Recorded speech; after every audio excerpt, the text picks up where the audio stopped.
El sermón de este día está titulado Embajadores de la Nueva Creación. Segunda de los Corintios 5:20 dice: por tanto, somos embajadores de Cristo, como si Dios rogara por medio de nosotros. En nombre de Cristo os rogamos, reconciliaos con Dios. Vamos a orar. Padre bueno, gracias porque podemos estar reunidos para adorar tu nombre, para alabarte, para darte gloria como iglesia. Pero gracias también porque estamos sentados para escuchar tu palabra y ser edificados por la misma. Te pedimos que nuestro corazón esté dispuesto para recibir y aplicar tu palabra en nuestra vida de tal manera que con temor a ti y conscientes del amor de Cristo por nosotros podamos cumplir nuestra misión cada día. En el nombre de Jesús, amén. La próxima vez que usted converse con alguien y surja la usual pregunta, ¿qué haces? ¿A qué te dedicas? Usted respóndale: soy un embajador. Y seguramente le van a decir: ¿un embajador? ¡Wow! ¡Qué bueno! ¿Y de qué país? Es mucho más grande que un país. ¿Más grande que un país? ¿Acaso los continentes tienen embajadores? Es más grande que un continente. ¿Más grande que un continente? ¿Qué clase de embajador eres?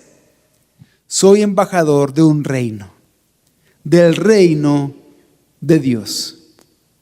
Hermanos, hoy en este sermón quiero persuadirlos de lo siguiente: somos embajadores de la nueva creación, que con temor a Dios y amor a Cristo rogamos a las personas que se reconcilien con Dios. Y para hacerlo vamos a ir a 2 Corintios 5, del 11 al 21. Y allí en 2 Corintios 5, del 11 al 21, que pido que lo pueda buscar en sus Biblias, aprenderemos tres cosas. En primer lugar, aprenderemos cuál es nuestra motivación como embajadores. También, cuál es nuestra identidad como embajadores. Y por último, cuál es nuestra misión como embajadores. En los pasajes anteriores a los pasajes anteriores a 2 Corintios 5:11, Pablo está defendiendo su ministerio y su apostolado, el cual ha sido entregado por Dios a él. Y él dice que él no tiene necesidad de recomendaciones ni de jactarse en apariencia, sino que en su ministerio él ha probado que está dispuesto a sufrir sin desfallecer con tal de seguir cumpliendo su ministerio. Él vive para agradar a Dios, sabiendo que un día se va a tener que presentar, como todos nosotros, ante el tribunal de Cristo, en donde será juzgado por lo que ha hecho estando en el cuerpo, sea bueno o sea malo. Debido a eso, Pablo inicia hablando en 2 Corintios 5 acerca de cuál es su motivación para servir a Dios, la cual debe ser hoy también nuestra motivación como embajadores de Cristo. Pero ¿qué motivó a Pablo a servir a Dios hasta las últimas consecuencias? ¿Qué impulsó a Pablo a vivir y morir como lo hizo por el Evangelio? ¿Y qué nos tiene que motivar a nosotros a ser embajadores de Cristo? La respuesta es paradójica, porque involucra dos opuestos. Por un lado el temor y por otro lado el amor. Entonces lo primero que nos tiene que motivar es el temor del Señor. Estamos motivados por el temor del Señor. Pablo comienza, 2 Corintios 5:11, diciendo: por tanto, conociendo el temor del Señor, persuadimos a los hombres.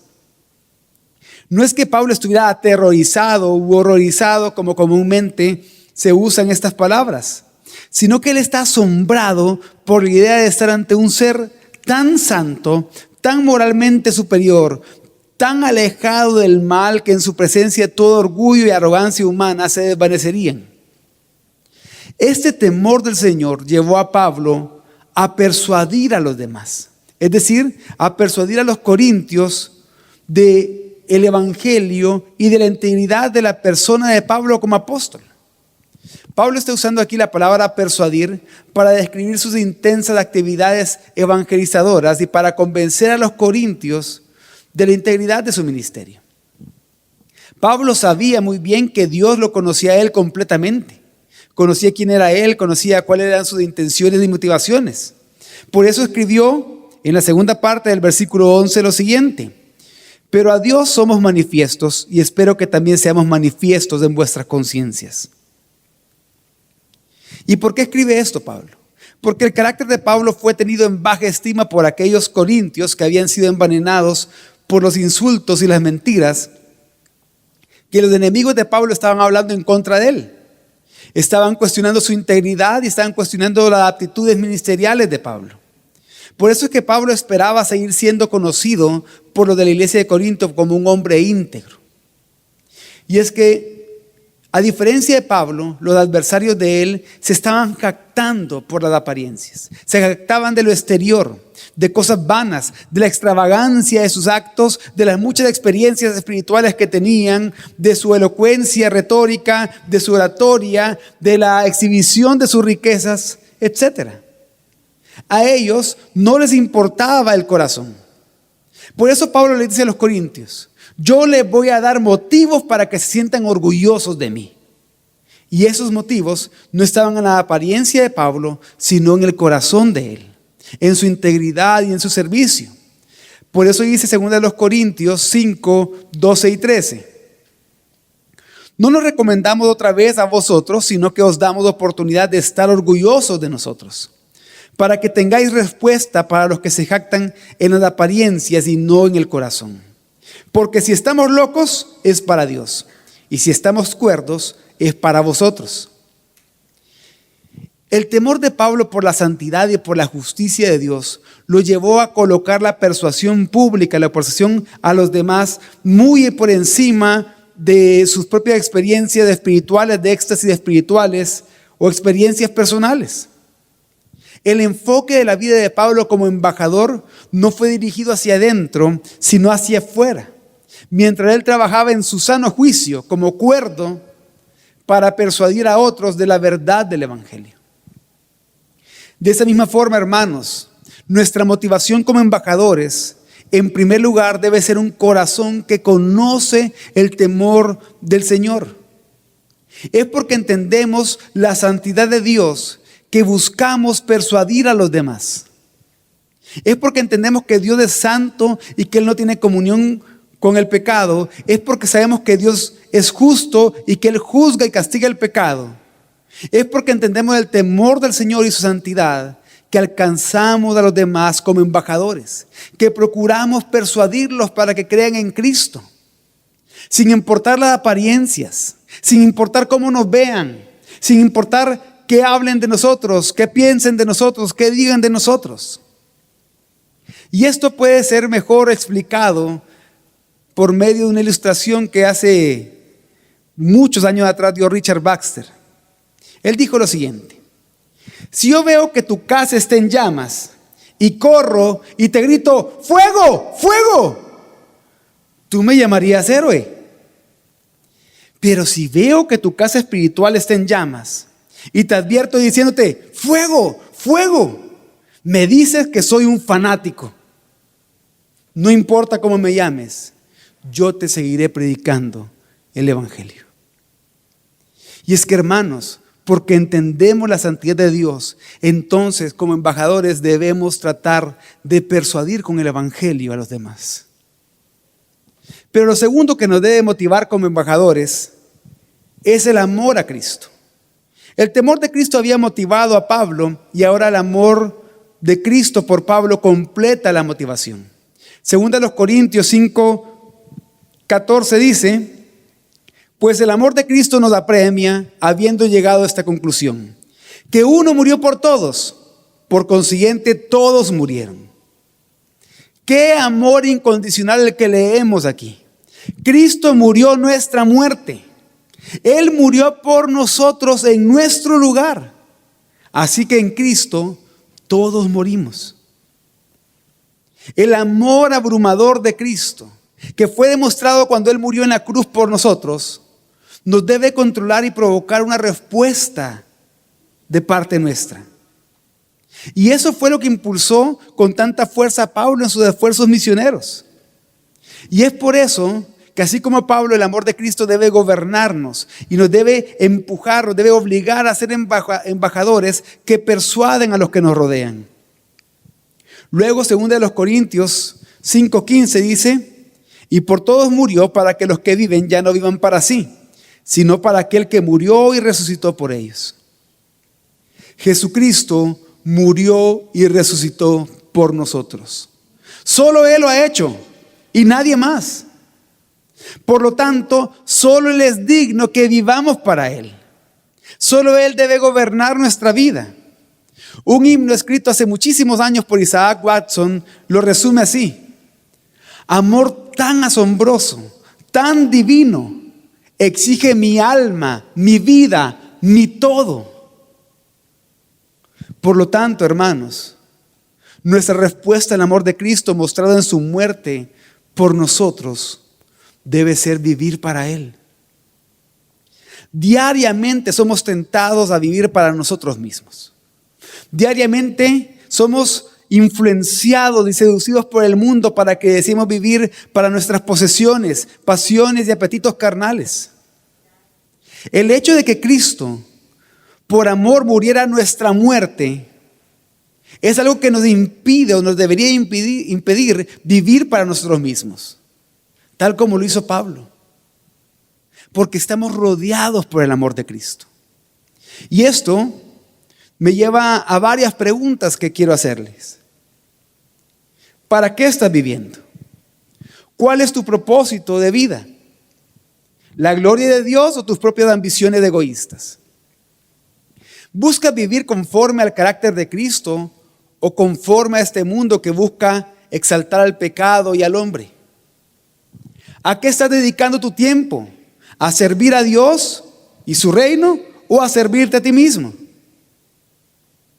Y todas estas preguntas van a ser más fáciles responderlas bíblicamente si ustedes pueden responder la siguiente: ¿quién ha muerto y resucitado por ti? ¿Acaso tus empresas han muerto y resucitado por ti? ¿Acaso tu profesión, tus estudios, tu trabajo han muerto y resucitado por ti? ¿Acaso tus posesiones lo han hecho? ¿Acaso tus amistades o tus familiares, por más que te amen, han muerto y resucitado por ti? Y la respuesta es obvia: no lo han hecho. Entonces, ¿por qué vivir para estas cosas? Solo hay uno que ha muerto y ha resucitado por ti. Por lo tanto, solo hay uno para el que debemos de vivir: para Jesucristo.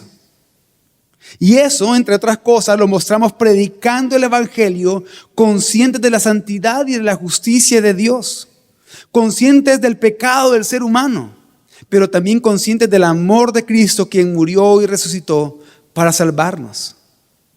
Y lo hacemos, hermanos, porque somos embajadores de la nueva creación, que con temor a Dios y amor a Cristo, rogamos a las personas que se reconcilien con Dios. Ya hablamos entonces de nuestras motivaciones como embajadores. Ahora hablemos de nuestra identidad como embajadores. 2 Corintios 5:16 dice: de manera que nosotros de ahora en adelante ya no conocemos a nadie según la carne. Aunque hemos conocido a Cristo según la carne, sin embargo, ahora ya no le conocemos así. Uno de los defectos del amor de Cristo mostrado en su muerte es que ahora ya no conocemos a la gente según la carne, ya no conocemos a la gente desde una perspectiva mundana, sino desde la perspectiva del amor de Cristo. Y es que Pablo y sus compañeros ahora pueden con seguridad decir que tienen una cosmovisión diferente. Ellos abrazan la cruz y los defectos de la cruz. Pero antes de la conversión de Pablo, él tenía una cosmovisión contraria. Él había evaluado a Cristo de acuerdo con la ética mundana, de acuerdo con la ética según la carne. Y es por eso que él perseguía a Cristo, pues es por eso que él perseguía a la iglesia. Ahora Pablo, después de su conversión, ya tiene una cosmovisión acorde con lo que Dios ha hecho a través de Cristo.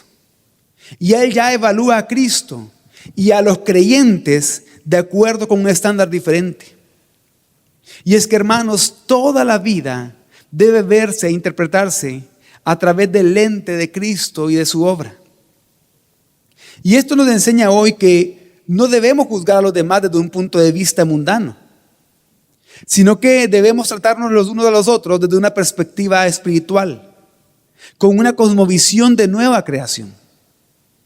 Y es que, hermanos, como embajadores no debemos de ver a nadie según la carne. Por ejemplo, ¿cómo se relaciona usted con los que no conocen a Cristo? ¿Cómo se relaciona con los no creyentes? ¿Lo hace con juicio, con desaprobación, con desprecio, con menosprecio? Ya no se relacione con ellos en una perspectiva del mundo. Relaciónese con los no creyentes, con los que usted convive día a día, con un pensamiento bíblico. Recordando que ellos, así como usted antes, son enemigos de Dios. Recordando que ellos, así como ustedes, son pecadores.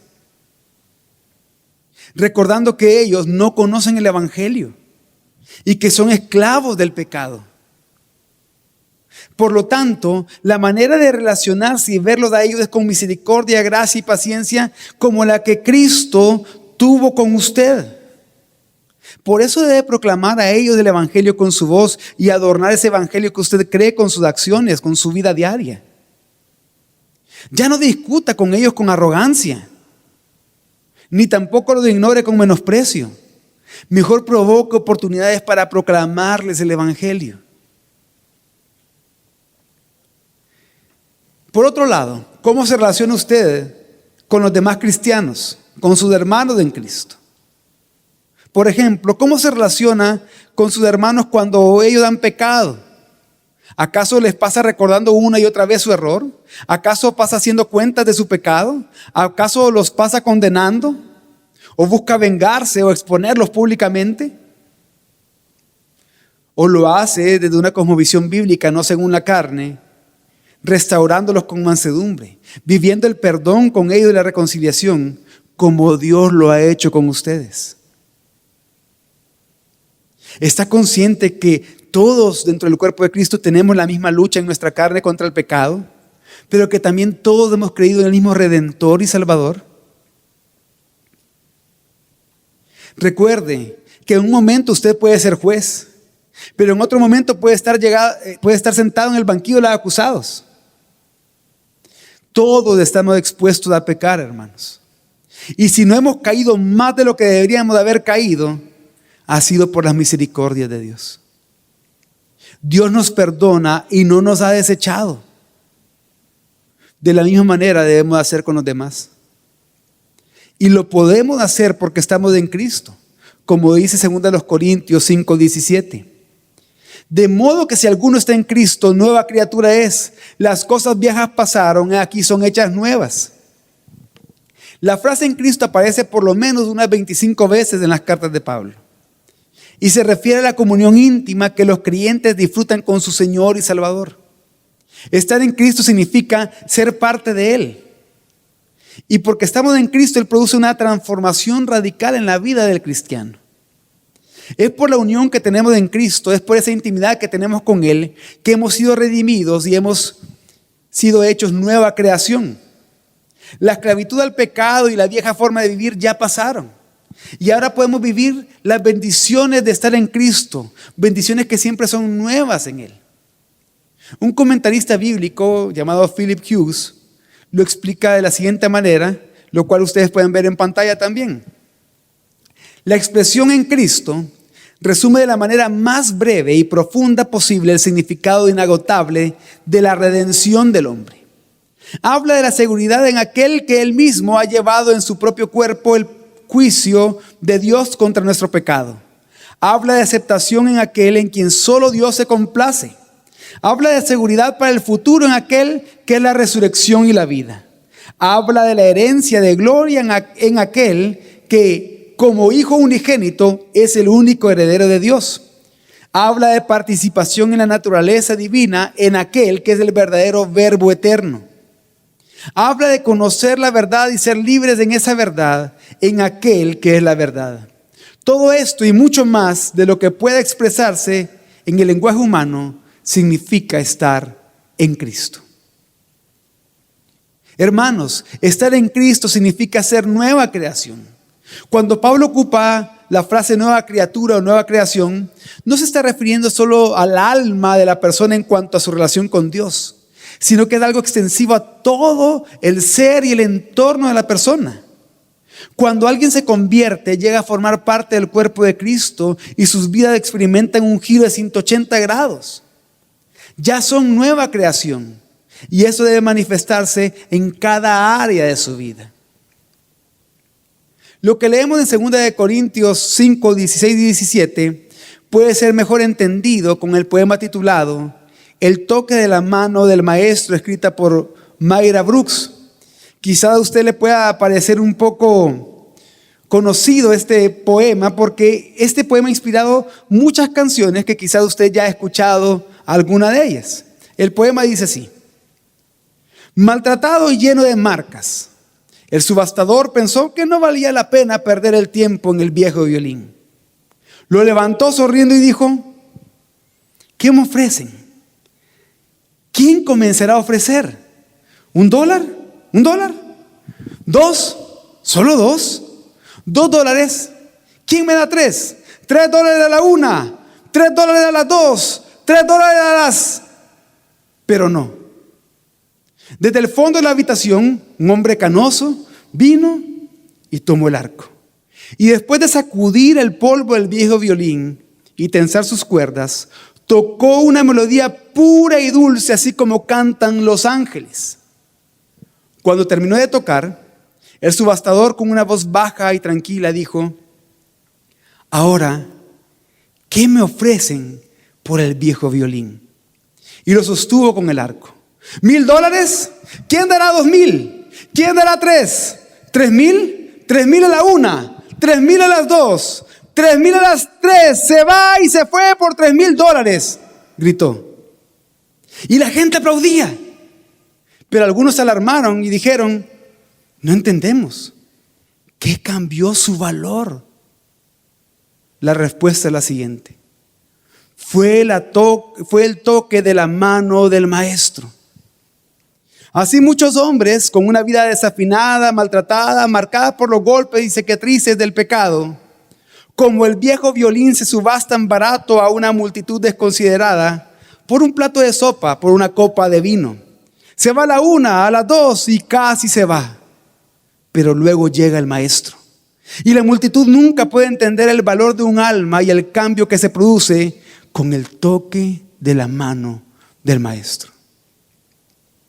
Hermanos, así como el viejo violín, ahora que la obra de Cristo se ha aplicado a su vida, usted tiene un gran valor. El valor de la nueva creación, producto del sacrificio de Cristo. Lo viejo ya pasó. La antigua forma de vivir quedó atrás. Todo ha sido hecho nuevo ahora que está en Cristo. Pero por eso mismo, porque es nueva criatura en Cristo, usted ya no puede ver a los que lo rodean según la carne.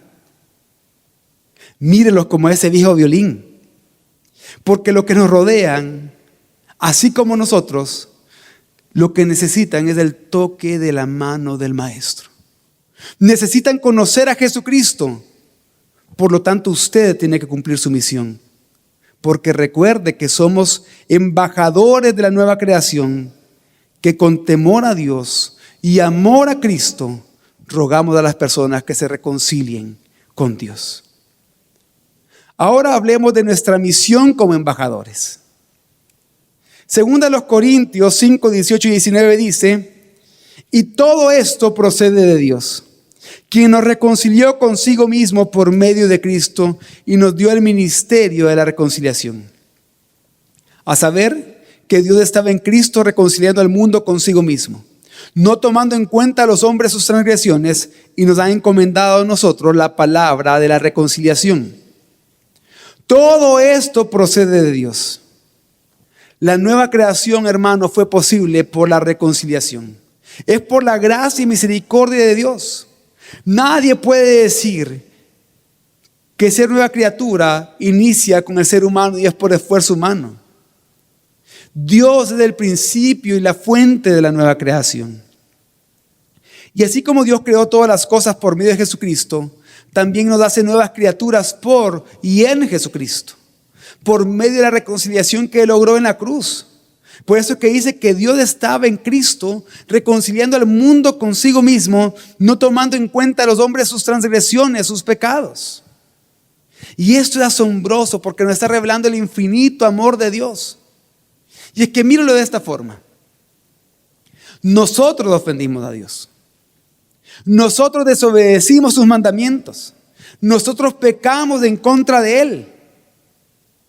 Por lo tanto, de manera lógica, la iniciativa de reconciliación tendría que haber partido de nosotros, los pecadores. Pero es imposible para un pecador reconciliarse con Dios por sus propias fuerzas y en sus propios términos. Lo que sucedió fue que la parte ofendida, es decir, Dios, se acercó a nosotros para restaurar la relación. Dios tomó la iniciativa y Él completó la obra de redención antes que nosotros como pecadores siquiera respondiéramos a esa misericordiosa invitación de reconciliación que Él ha hecho por nosotros en Cristo Jesús. Pablo lo explica en otro lugar en Romanos 5, 10 al 11 de la siguiente manera.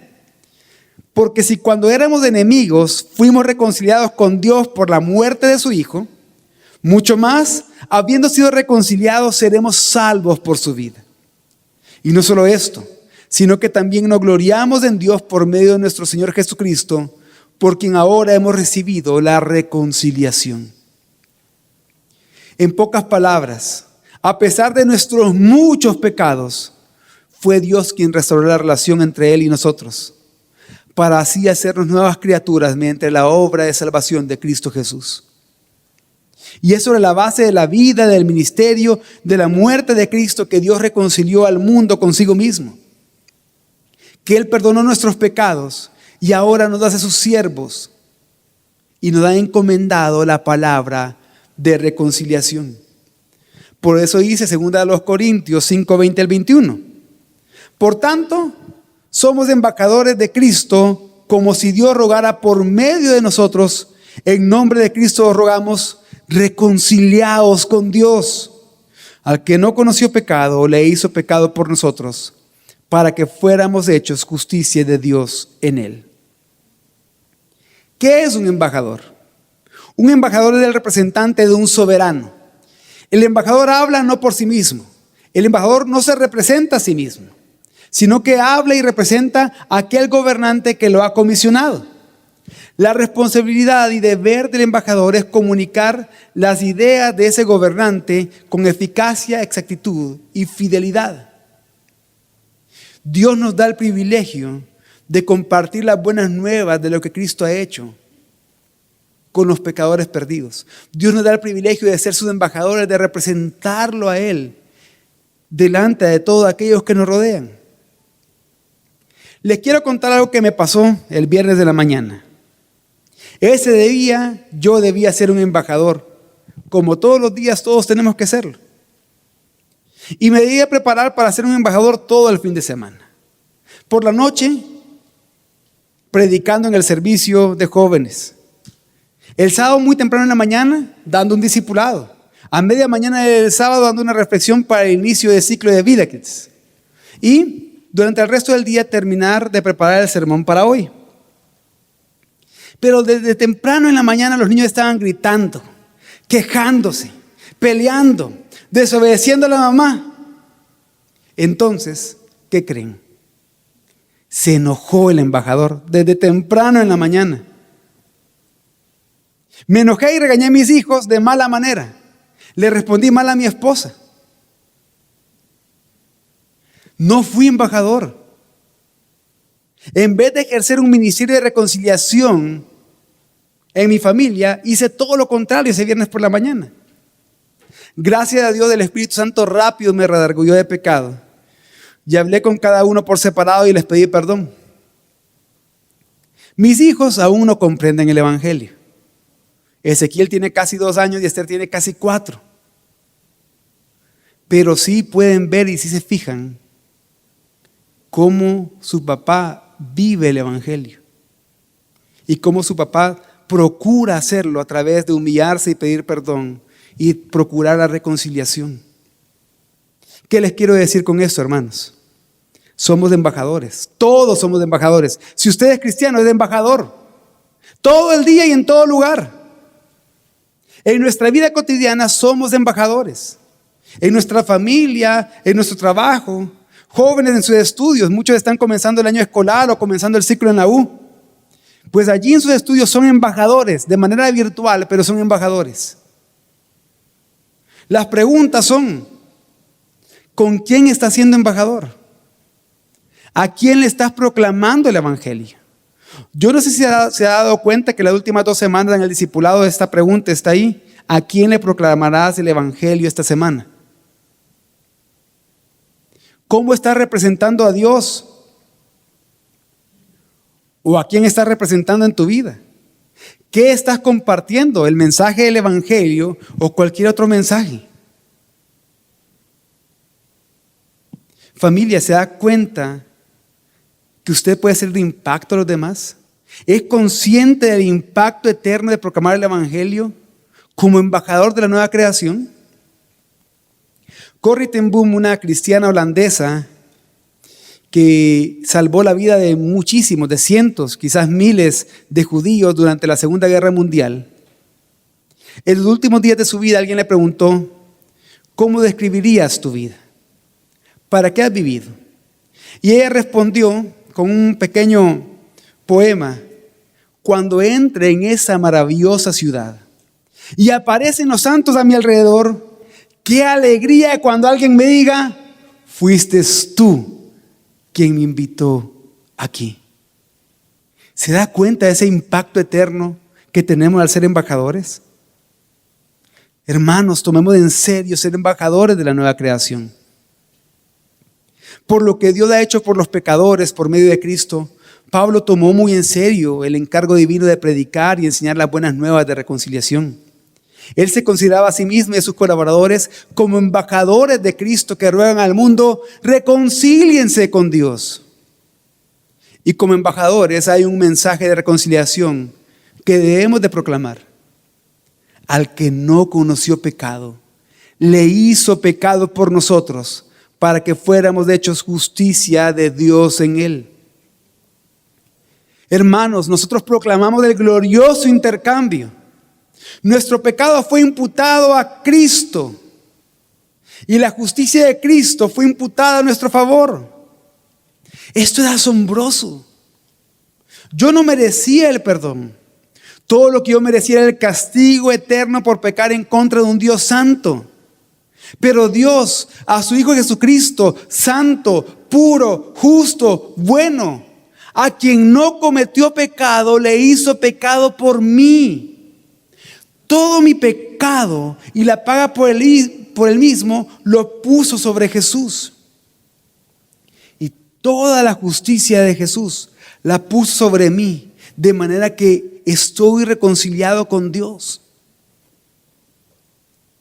Y si usted es hijo de Dios, lo mismo ha pasado en su vida. Y si usted está aquí y no es hijo de Dios, eso puede pasar en su vida si hoy confiesa que Jesucristo es Señor. Si hoy cree en Él. Si hoy cree en su evangelio. Para que sea reconciliado. Eso es asombroso. Es asombroso. Quiero terminar con una breve anécdota de Gypsy Smith. Él era un evangelista inglés llamado Rodney Smith y creció en una familia gitana en Inglaterra. Por eso le decían Gypsy, que significa gitano. Su padre era alcohólico y muy violento. Era violento con él, con sus hermanos y con su madre. Pero un día a ese hombre violento y alcohólico le regalaron una Biblia. Y él leyéndola conoció a Cristo y su vida fue transformada y fue hecho nueva criatura. Entonces, cuando Rodney Smith todavía era un niño pequeño, le dijo a su papá, no entiendo lo que te ha pasado, pero lo quiero. Lo que sea que te haya pasado, yo lo quiero para mí. Y a su corta edad dio su vida a Cristo, guiado por su padre. Cuando era adolescente, él sintió que Dios lo había llamado. Y entonces él empezó a predicar a Inglaterra y con los años terminó llegando a Estados Unidos. Allí en Estados Unidos, por motivos publicitarios, lo presentaron como Gypsy Smith, como el evangelista gitano. Él todavía estaba predicando el evangelio durante sus 80 años. Durante 8 décadas sirvió al Señor. Y ya cuando él estaba muy anciano, alguien le preguntó: Gypsy, ¿cuándo te vas a retirar? Él respondió: todas las noches me acuesto y me levanto a la mañana siguiente y recuerdo que Dios tomó a aquel que no conoció pecado y le hizo pecado por nosotros para que pudiésemos ser justicia de Dios en él. Y pienso: Gypsy, tienes que decirle a la gente eso hoy. ¿Cuándo me voy a retirar? Nunca, porque nunca he perdido el asombro por esta verdad. Hermano, hermana, no pierda el asombro por el evangelio. Solo el asombro por el evangelio lo va a llevar a valorar el evangelio, a ser embajador hacia otros. No importa tu edad, puede ser un niño, un joven, un adulto o aún un anciano. No hay embajadores retirados ni jubilados en el reino de Dios, hermanos. Por lo tanto, cada día de nuestra vida en este mundo recordemos que somos embajadores de la nueva creación. Que con temor a Dios y amor a Cristo rogamos a las personas que se reconcilien con Dios.